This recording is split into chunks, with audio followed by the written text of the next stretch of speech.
नमस्कार दोस्तों, मैं सोनम जैन और आप सभी देख रहे हैं सोनम जैन की कहानियाँ। और आज की कहानी है कारापति बेमेल रिश्ता भाग 3।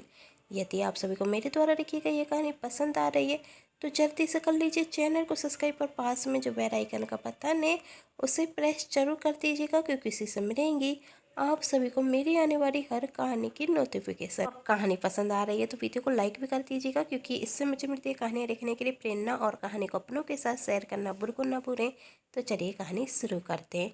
अरे रामू, ये सारा सामान जाकर कार में रख दो, भवानी जी अपने घर के नौकर रामू से कहती। तभी रोहित यह सब कुछ देखते हुए कहता, अरे बड़ी माँ, आप कहीं जा रही हैं क्या? हाँ, मंदिर जा रही हूँ पंडित जी से मिलने के लिए, और कहने कोई योग लड़की हो मेरे बेटे विराट के लिए तो ज़रूर बताना।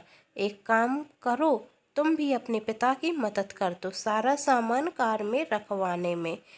क्यों नहीं बड़ी माँ, मैं तो कहता हूँ कि आपको मंदिर में ही लेकर चलता हूँ। रोहित कहता, नहीं, उसकी कोई ज़रूरत नहीं है। भवानी जी ने कहा, तुम अपने काम पर ध्यान दो। कुछ सोचा है अपने भविष्य के बारे में, या यहाँ बके वहाँ घूमते रहोगे? आगे जाकर क्या करना है? कब तक रामू तुम्हारी जिम्मेदारी उठाएगा? अब तुम बड़े हो चुके हो, तुम्हें अपने पिता का सहारा बनना चाहिए। कुछ सीखो अपने दोस्त विराज से। जी बड़ी माँ, रोहित ने कहा। पर बड़ी माँ, रोहित कहता, कोई ड्राइवर घर पर है ही नहीं। वह क्या है ना, अभी अभी विराट ऑफिस के लिए गया है और चाची जी पार्लर गई हुई हैं, तो दोनों ड्राइवर घर पर नहीं है और दो ड्राइवर छुट्टी पर है। तो आप मंदिर में लेकर चलता हूँ। इसी बहाने मैं भी मंदिर के दर्शन कर लूँगा और अपने अच्छे भविष्य के लिए भगवान से कुछ मांग भी लूँगा। हाँ ठीक है, चलो, कहते हुए भवानी जी वहाँ से जाती और रोहित भी सामान लेते हुए पीछे से जाता। रोहित कार ड्राइव करता और भवानी जी से कहता है, बड़ी माँ, आपको नहीं लगता कि उस सेजन ने विराट के साथ अच्छा नहीं किया? हमारे विराट में कौन सी कमी है? सिर्फ रंग देखकर उसने हमारे विराट से शादी करने से मना कर दिया। तब बड़ी माँ भवानी जी ने कहा, मेरा बेटा बहुत अच्छा है, राखों में एक है, और वह सेजर क्या औकात है उसकी? यदि विराट मुझे रोकता नहीं ना, तो आज मैं उस लड़की का सारा घमंड चूर कर देती। एक छोटी सी नौकरी पर घमंड थे ना उसे, यदि वह उससे छिन जाती तो रेंगते हुए आती हमारे पास, और मेरे बेटे को कभी किसी ने कुछ बुराई दिखती ही कहाँ है। भवानी जी और रोहित आपस में बातें कर रहे थे और रोहित का ध्यान सामने नहीं था कि तभी एक लड़की उनकी कार के सामने आती। बड़ी माँ भवानी जी रोहित से कहती, सामने देखो। रोहित, तुम्हारा ध्यान कहाँ है? रोहित जब सामने देखता तो पटाख से ब्रेक लगा लेता, लेकिन जब तक बहुत देर हो चुकी थी उस लड़की की कार से टक्कर हो जाती और वह बेहोश होकर वहीं गिर जाती, जिसे देखते हुए भवानी जी बहुत घबरा जाती और रोहित और भवानी जी कार से बाहर आती। तभी आसपास के लोग आकर कहते हैं, पैसे वाले लोगों का घमंड हमेशा छठे आसमान पर रहता है। इन्हें इतनी बड़ी लड़की भी आती हुई नहीं दिख रही थी। कार खरीद ली तो पूरी सड़क पर इनका ही राज हो जाता है। कोई आम जनता तो इनके कारण सड़क पर अच्छे से चल ही नहीं सकती।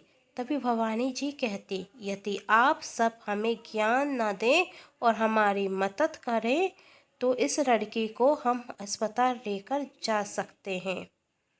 भवानी जी उस लड़की को हॉस्पिटल लेकर जाती, जहां थोड़ी देर बाद वह लड़की होश में आ जाती है।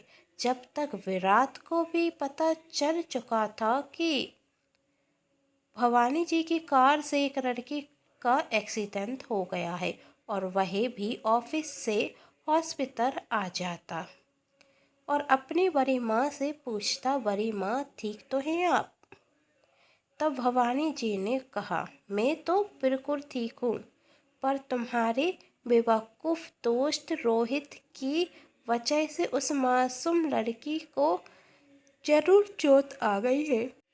वही तो अच्छा है कि ज़्यादा गंभीर चोट नहीं है। भगवान की कृपा से उस लड़की को कुछ नहीं हुआ, वरना मैं तो खुद को कभी माफ़ ही नहीं कर पाती। कोई एक काम सही से नहीं करता, तुम्हारा वही निकटता दोस्त। वैसे अब वह लड़की कैसी है? विराट भवानी जी से पूछता। तभी डॉक्टर वहां आते और कहते, पेशेंट अब ठीक है और होश में भी आ चुका है, आप चाहें तो उससे मिल सकते हैं। भवानी जी और विराट उस लड़की से मिलने के लिए जाते। तभी भवानी जी उस लड़की से कहती, बेटी अब तुम कैसी हो? ठीक तो हो ना? हमारी गलती की वजह से तुम्हारा एक्सीडेंट हो गया। वह रोहित बातों में इतना व्यस्त था कि उसने ध्यान ही नहीं दिया। तभी उस लड़की ने कहा, आंटी जी आप माफ़ी मत मांगिए। सच तो यह है कि गलती मेरी है। मैं ही कुछ सोचते हुए चल रही थी कि मैंने इतनी बड़ी कार तक नहीं देखी। वही तो अच्छा हुआ कि आपके ड्राइवर ने सही वक्त पर ब्रेक लगा दिया और मैं अभी जिंदा हूँ। अच्छा, तुम अपनी फैमिली से किसी का नंबर दे दो, विराट ने उस लड़की से कहा। हम फ़ोन कर कर बुला देते हैं। तब वही लड़की कहती, मैं तो मुंबई शहर में अकेली रहती हूँ, यहाँ नौकरी की तलाश में आई थी, पर इतने बड़े शहर में और इतनी जल्दी नौकरी मिलना बहुत कठिन होता है। और उसी की टेंशन में मैंने देखा ही नहीं कि सामने से कार आ रही है। आप चिंता मत कीजिए, मैं अकेले ही चली जाऊंगी। उठते हुए वह लड़की खड़ी होती तभी उसे चक्कर आने लगते। विराट उसे संभालता और उससे बैठने के लिए कहता। तभी भवानी जी ने कहा, मुझे नहीं लगता कि तुम पूरी तरीके से अभी ठीक हो और तुम तो अकेली रहती हो। एक काम करो, हमारे साथ हमारे घर पर चलो। तब उस लड़की ने हिचकिचाते हुए कहा, आंटी जी मैं आपके साथ आपके घर पर कैसे चल सकती हूँ? ना ही आप मुझे जानती हैं और ना ही मैं आपको जानती हूँ। तभी भवानी जी ने कहा, तुम परेशान मत हो, बहुत बड़ा परिवार है हमारा। तुम्हारी तरह 3 बेटियां हैं मेरी। चिंता मत करो, और तुम्हें जानने के लिए अब है ही क्या। तुम तो बहुत नेक लड़की हो। यदि बुरी होती तो हम पर झूठे आरोप लगाती, और वैसे भी इस सब में कहीं ना कहीं गलती तो हमारी भी थी। तो हम तुम्हें इस तरह अकेला नहीं छोड़ सकते। कुछ दिनों के लिए हमारे घर पर चलो। जब पूरी स्वस्थ हो जाओगी तो तुम अपने घर पर जाकर रहने लगना। भवानी जी के बार बार कहने पर वही लड़की भवानी और विराट के साथ घर आती, जहां भवानी जी के सामने सवारों पर सवार खड़े हो जाते। सभी उनकी चिंता जताते हुए पूछते, आप ठीक तो है ना? तब भवानी जी ने कहा, मैं तो बिल्कुल ठीक हूँ, लेकिन हमारी वजह से इस लड़की को चोट आ गई है। तभी ऋतु ने कहा, बड़ी भाभी यह कौन है? क्या नाम है इसका? तब भवानी जी ने कहा, ए भगवान, मैं तो इसका नाम ही पूछना भूल गई। क्या नाम है तुम्हारा बेटी? तब वही लड़की कहती है, मेरा नाम पायल है। पायल बहुत सुंदर नाम है, भवानी जी ने कहा। और वह सुहानी और दीवानी से कहती, अब पायल तुम्हारे साथ तुम्हारे कमरे में रहेगी, तुम इसे अपने साथ लेकर जाओ। तब सुहानी कहती, पहले से ही हम दोनों एक कमरे में रहते हैं, अब यह लड़की भी रहेगी।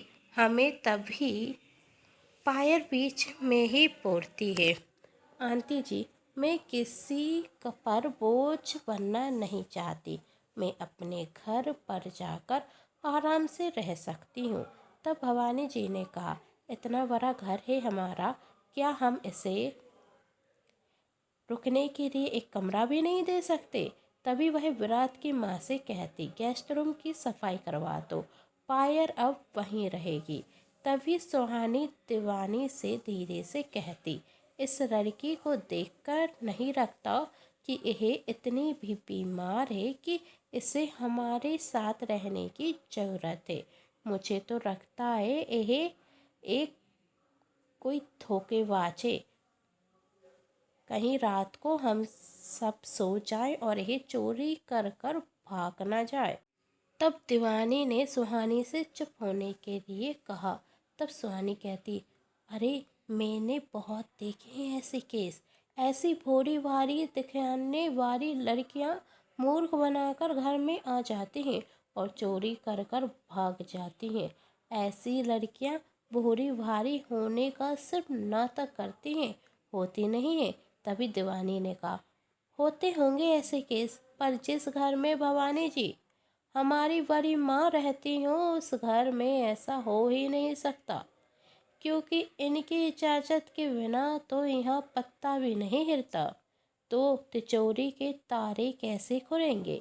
सारी चाबियाँ तो इनके ही पास है। इसी तरह कुछ दिन निकलते गए और अब पायल बिल्कुल ठीक थी और पायल भवानी जी से कहती, आंटी जी अब मुझे जाना चाहिए। तभी भवानी जी पायल से कहती, तुम नौकरी की तलाश कर रही हो ना, तो क्यों ना तुम हमारी ही कंपनी में काम करने रखो। और विराज से कहती कि तुम इसे कोई नौकरी क्यों नहीं दे देते। अब विराट अपनी बड़ी माँ की बात को कैसे टालता और वह पायल को नौकरी पर रख लेता। पायल विराट के साथ ऑफिस जाती, जहाँ वह फ़ोन पर किसी से बात करते हुए कहती, तुमने जैसा कहा था वैसा हो गया। मैं विराट के ऑफिस में आ गई हूँ और उस भवानी के दिन में अपने लिए जगह भी बना चुकी हूँ। हमारी जीत का पहला कदम चल चुका है। तभी सामने से आवाज़ आती है, जब तक कामयाबी न मिले तब तक जीत का जश्न मनाना अच्छी बात नहीं होती। अभी तो हमें बहुत काम करने हैं और तुम जानती हो ना हमारा दूसरा कदम क्या है। अब तुम्हें विराट के घर पर रहने के लिए आना होगा और धीरे धीरे घर के सभी सदस्यों का दिल जीतना होगा। कहते हुए वह व्यक्ति फ़ोन रख देता। आखिर कौन था वह व्यक्ति? क्या वह विराट का कोई जान पहचान का था या इस घर में से ही कोई एक? और आखिर क्यों पायल को विराट के घर में रहने के लिए कहा?